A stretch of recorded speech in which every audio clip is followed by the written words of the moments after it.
Happy Friday, everyone, and welcome back to another episode of NHLN Opinion Plus, a weekly series airing every Friday. This is a space for our opinions where we talk about current events and questions the Latino community is curious about. Today we are joined by Stephanie Patrick, Executive Director of Disability Rights Center, New Hampshire. She joined the organization in 2017 and previously served as Director of Policy and Planning at the Advocacy Center in Louisiana. Welcome, Stephanie, and thank you for joining us this week. Thank you so much for having me. I'm so excited to be here. Of course, it's a pleasure. I was hoping we could start off with an introduction to your organization's mission and its works and services. Sure, I'm happy to talk about our work. So Disability Rights Center, we're a nonprofit organization that provides free and low-cost legal services to people with disabilities across the state. And we're unique in that we serve people with all kinds of disabilities. So that would mean people with physical disabilities, people with mental health issues, challenges, people with developmental or intellectual disabilities, people who are deaf, people who are blind. We really serve the whole gamut of people with disabilities, and it's across the whole state. So our office is in Concord, but even though we're in Concord, we really want to make sure that people in Nashua and Berlin and Pittsburgh and Manchester all know that they are all eligible for our services. We provide legal services to people with disabilities. So generally that means we provide individual representation and legal advice to people. And we also do systemic advocacy to try and change the systems of supports that people with disabilities encounter to make them work better for them. And we work specifically on disability related issues. So, issues like special education, if a child with a disability is not able to get the services that he or she needs in school, or people who are having trouble getting the services that they need from like the area agency system or the community mental health centers. We also do a lot of work in institutions to make sure that people with disabilities who live there are safe and that their rights are protected and that they're able to leave. So that would include places like nursing homes, New Hampshire Hospital, other hospitals and things like that. So it's all about disability issues for people with disabilities. Right, and that's a wide variety, a lot of aspects within that. Thank you. And as you were kind of going into the different types of people with disabilities, it's a very diverse community. It So definitely is. my next question might be a little tough. It's how has the COVID-19 pandemic impacted New Hampshire residents with disabilities along with the organization work? So I guess the most sort of biggest challenges, the most common challenges you've seen the community face this past year. Well, I think that many of the challenges people faced already have gotten more difficult. Although we don't help people with issues around income inequality or access to rent assistance. I think that the people with disabilities are often on kind of on the edge of that precipice, and it's gotten more difficult. We have seen some unique COVID issues, though. The one that I would want to highlight the most is around special education. And as you know, all children, including children with disabilities, have been studying remotely over the past year. Some hybrid, but some all remote. And it's been extremely difficult for these kids to be able to get the services that they need. Many of these kids have disabilities and they really can't benefit from video instruction. They need a hands-on person to help them with physical therapy and speech therapy. Things are getting a little better now as the schools are going back more in person, but these kids have missed a year of supports, and so I think they're struggling and the families are struggling to make sure that they get the services that they're entitled to for the last year that they missed, because we don't want them to miss making that progress. It's really critical. Right. We've also seen some issues around access to reasonable accommodations. So when hospitals or nursing homes or other places put policies in place that say you can't have a visitor, you can't have anyone come into the hospital with you or go into your doctor's appointment with you. If you're a person with a disability and you need that for accessibility, like you can't communicate and you need someone to help you communicate, then they have to make some exceptions to that policy. And so we've seen issues around that. The last ones that I've seen that are really COVID specific are around the vaccines and making sure that people with disabilities can access vaccines if they want to take them. Of course, it's a choice that everyone makes. We've been working with the state, and we were really pleased recently that they announced a program so that people who are homebound, meaning that they can't leave their house either because of their disability or their health, they can't leave, or because they don't have transportation, that they now have a new program that I've heard good things so far about, where those individuals can actually call 211 and be able to set it up so that they can get the vaccine in their house, which is Okay. good.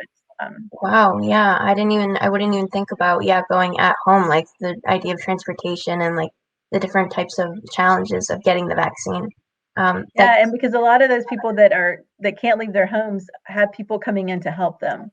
So it's Right, not like they're just leaving, they can't leave their home and they're isolated all the time. It's like they have a support people coming in, and so they're exposed in that way as friends or family or paid supports are coming in daily often to help them with, cooking, cleaning, bathing, toileting, all of those things. right. That leaded to my next question, which are some COVID-19 related resources, if you have, for our viewers that you would recommend, whether it's part of the organization or other resources within the state. We do have some resources on our website. So people should check those out. We have some resources related especially to special education and to some of the other COVID resources. We have a specific COVID webpage that might Okay. help. And I would encourage, because the issues are so specific and the needs of people with disabilities are often so individualized, like what one person needs is really different, that if somebody runs into issues and problems that they should call us. And we're happy. We have attorneys on staff who regularly take calls from individuals and can help brainstorm and identify if there's legal issues that we can help with, or if there's systemic things that we just need to know about. That's how we were alerted to the issue of people who couldn't leave their homes for the vaccines. Is because we got calls from several people who said, I need the vaccine. I'm eligible now in this phase, but I can't go get it. So what do I do? And so Mhm. that's how we knew that was an issue. Right, yeah. I'm realizing through all these interviews that community feedback and engagement is so important with organizations within the state. And sort of in your opinion, and also with your expertise with talking to the community, hopefully having that connection, do you have an idea what sort of programs or aid would greatly benefit the state's community of disabled residents at this point in time as we sort of recover from the pandemic's impact? Sort of what would be more beneficial? As you said, though, of course, it's case by case.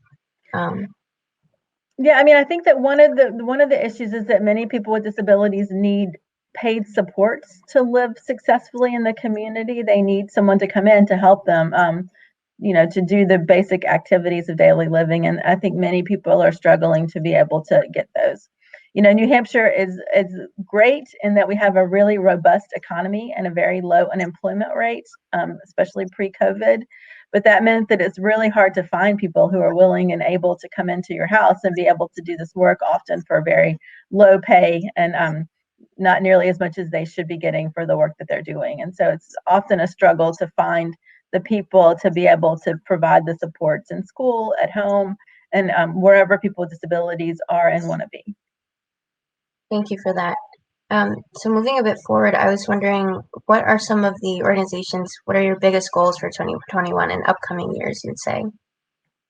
Yeah, well, we are excited to be able to have a new project around special education. We hired an attorney back in October who is now specifically addressing some special education COVID needs, and she's going to be with us for a little bit, almost 2 more years, just doing that work. So that's been a great asset. We also have recently filed several major lawsuits against the state, and so those will be happening over the next couple of years. The first one involves the Choices for Independence waiver, which is the waiver that serves people who are eligible for nursing home care.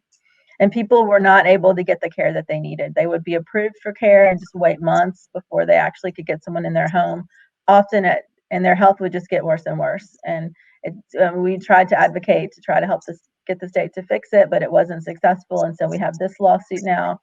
And the other one is around children who are in foster care, particularly older youth who are in foster care, who are often, instead of being in their own homes with supports, so they wouldn't need to go in the foster care system or in with families and foster families, they end up in congregate settings, which is not good. And New Hampshire's statistics around those youth are much worse than many other states. And so it's to try to encourage the state to invest in community resources and make some other improvements to the foster care system. We're lucky we have some great partners from here in New Hampshire and nationally to work on both of those. So because these are big undertakings.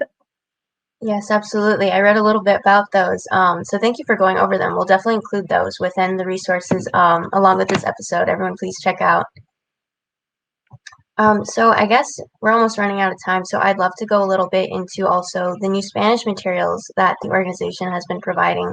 I read that it plans to translate all of the Know Your Rights flyers into Spanish as well. And I'm wondering, in your opinion, what else can be done to ensure that all residents within, the state's diverse community of people with disabilities, um, how can they be equally included and supported, would you say?